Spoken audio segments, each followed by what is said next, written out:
Hi, my name is Irene with girltalksfish, and this is the last video of 2020, so I wanted to take you on a whole tour of the Back to Basics planted aquarium, which I started at the beginning of the year.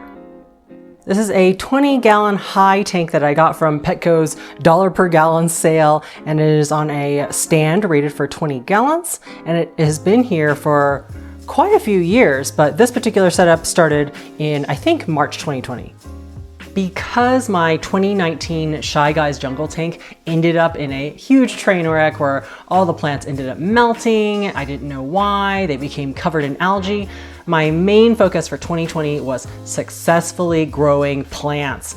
That's why it's called the Back to Basics Planted Aquarium, because I basically went down a top 10 beginner plants list. All of the animals you see in the aquarium are there to support the growth of the plants. Like, everything is to grow plants. You didn't even see a lot of hardscape, just some rocks that the Java fern are attached to.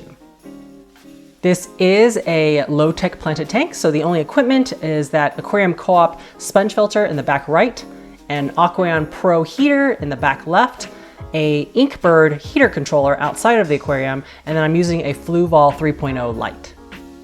Currently, the lights are on for 8 hours, where it's 1 hour ramp up, 1 hour ramp down, and then 6 hours in between where the lights are on at 30% intensity. So let's talk about the beginner plant selection I made. I went with as many species as possible so I could see what would work best in my water. Starting in the background, from left to right, I had an Amazon sword that was meant to grow to cover up that heater. Then it was Bacopa caroliniana, spiralis, Mayaca fluviatilis, and then Aponogeton crispus was right next to the sponge filter. It actually didn't grow very much for most of the year, and it's only at the end of 2020 I'm finally seeing it have enough leaves and get tall enough, peeking out behind that big Java fern. Huge thanks to Greg Sage from Select Aquatics for that giant Java fern, by the way. It was big enough that I was able to use it to cover up most of the sponge filter except for that uplift tube.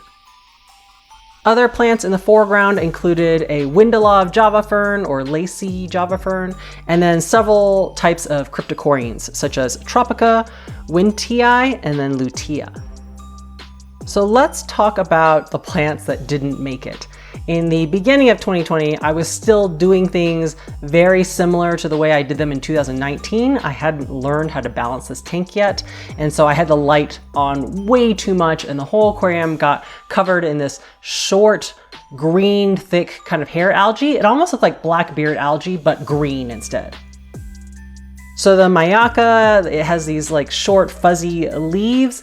It definitely started disintegrating, and then little needles were just floating everywhere. So eventually I tore that out.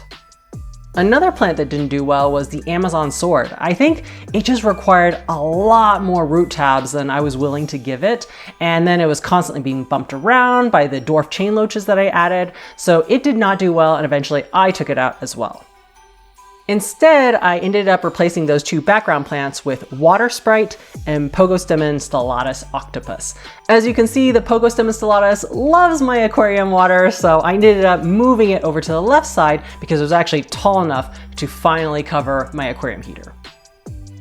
I kind of had this hole in the middle of the aquarium, so halfway through the year, I ended up putting a dwarf aquarium lily in there, and I love this plant, at least at first. It started growing lots of leaves, it had lots of volume, it was finally shooting up some lily pads up to the surface. Unfortunately, the aquarium lily started developing holes in its leaves, like lots of holes. So much so that all of the middle height leaves disintegrated, as well as the two lily pads that it had been sending out. And I finally realized that that Java fern in the front that looks so great and lush, it was sucking up all the potassium in this aquarium. So I actually have to dose extra potassium just to make sure that the plants don't develop holes. Finally, let's talk about the animals in this tank. I believe I have 3 types of algae eaters. So we have Autosynclus catfish, hillstream loaches, which I need to do a comparison on which one I like better, autos versus hillstream loaches. I have a mono shrimp, and then the platies, the dwarf red coral platies, I would actually definitely consider to be algae eaters. They're so great at picking off like staghorn or little hair algae that grow before they even kind of are noticeable to my eyes. They've already consumed them all.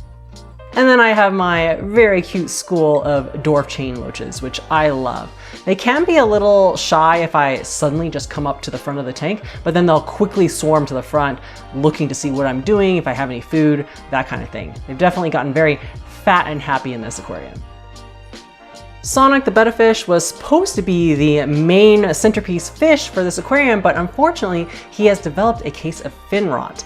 I don't know why. I have had him in a hospital tank for many weeks, like months now, and despite him going through a couple of rounds of erythromycin, and now I have him on aquarium salt, nothing seems to be working. So if you think of it, put him in your thoughts and prayers, because I would love for him to be completely healed and back in the main tank. If you want to see how I set up this aquarium, take a look at the video over here. Otherwise, take time to enjoy your aquariums, and I'll see you in the new year. Bye!